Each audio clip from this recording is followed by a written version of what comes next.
Welcome to Sagenheim, where we make the Thidrekssaga come back to life.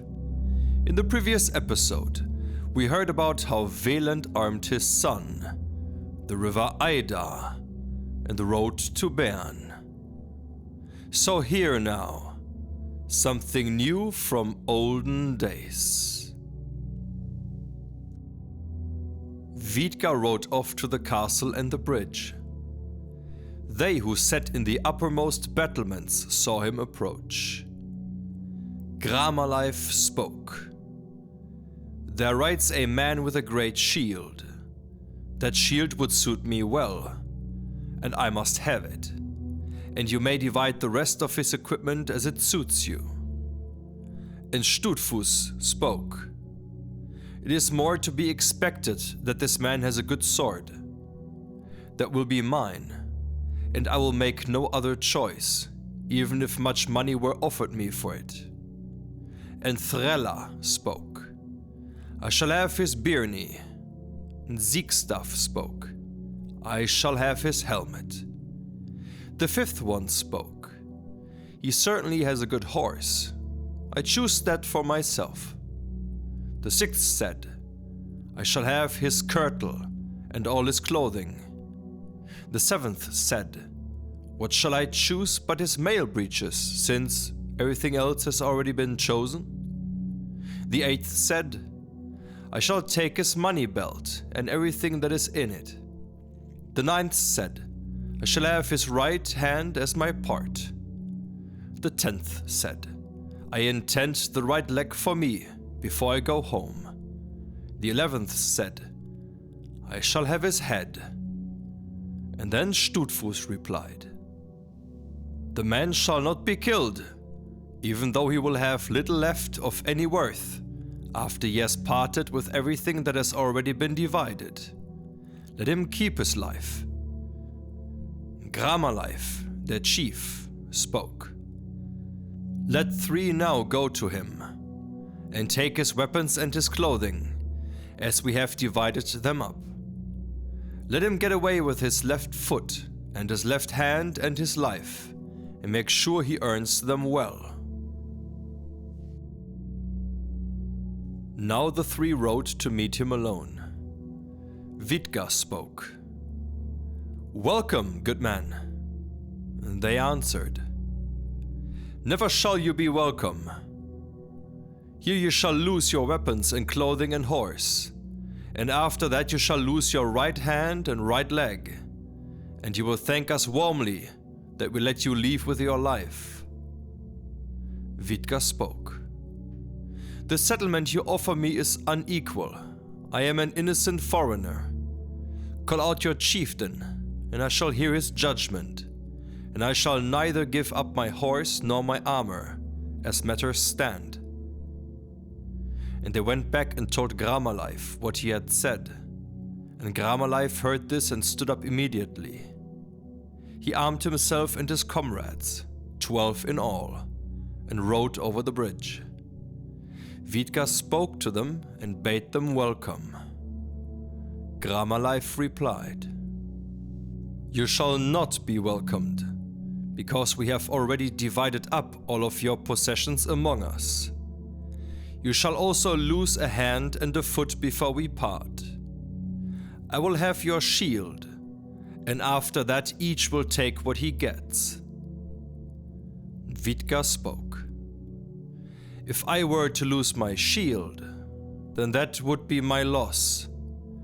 But if I come home to Denmark, then my father Wieland would say that Didrik had forced the shield from me. But God knows I have not seen him yet. And before I have seen him, then I certainly cannot give up my shield." Stutfus then said to Vidga, "Give up your sword quickly. I shall have it before I go home, if it is at all usable." And Vidga answered, "You do not have any idea whether my sword is good or bad, and I would not wish it to be tested between us in battle, if I have any choice in the matter. But if you take the sword from me, what should I use to defend myself if I find Didrik? Then if I go home, my father Wieland will say that Thidrek forced me to give up the sword against my will. Now I certainly shall not give it up to anyone." And then each spoke to the other about his part, since they thought they had divided them up already. But Vidga asked to be allowed to continue on his way with impunity, and he would not give up a penny unless they granted him truce. Stutfus spoke then. "Certainly, we are a puny lot if we stand here 12 together against one man, and he speaks almost equally with us. Draw your swords, he shall now lose his armor and his life on top of it." Then Stutfus drew his sword quickly out of the sheath, and angrily struck at Vidga on the helmet. But the helmet was as hard as the hardest steel, and the sword cut less than it would into the hardest stone. And Vidga drew the sword, mimung speedily, and angrily courage went with his nobility, and struck at Stutfus, so that the first blow went into the left shoulder, cutting apart the shoulders and the torso along with the birni to the right side. The two parts fell on opposite sides to the earth. Now much fear spread through Gramalife's men after this blow, and many would rather have been at home. They all drew their swords and attempted to strike Vidga, and each egged the other on to courage. Gramalife struck at his helmet, but the helmet was so hard that it did not cut. Vidga struck at Gramalife and clove his head and his body until the blow came to rest at the belt, and he fell dead to the ground. Hildibrand spoke to his companions. "I see that they have now come together. Let us ride and see how things are turning out. Now if Vidga defeats these men, and we do not help him, he will say that we have deceived him. It would be our death if he finds us, and I have broken my oath that I swore him in fellowship." Heimir spoke. "It is my advice that we ride and help him if we expect him to win. But if he loses, we shall ride away as quickly as possible, and not dare risk trouble for the sake of an unknown man. That is the easiest way, and the one that will bring us the least blame." "It would be bad to desert him," said Hildibrand, "because we have promised him fidelity and comradeship," said Earl Hornbogi. "It is manly that we help him." "And so it shall be," said Hildibrand, "better and more manly." And then they rode forward to the bridge. Vidga had had plenty of work while he was showing his enemies many great blows, so that of the 12, there were no more than 5 remaining. And Siegstaff and the other 4 escaped and ran away. At this time Vidga met his companions, and they greeted each other happily. Now they rode into the castle, and took wine and provisions, and all the gold and treasure they wanted.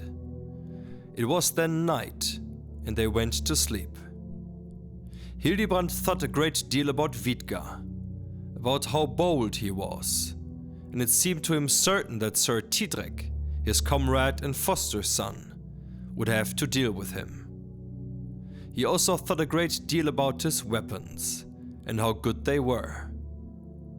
In the middle of the night, Hildibrand got up and drew his sword from its sheath.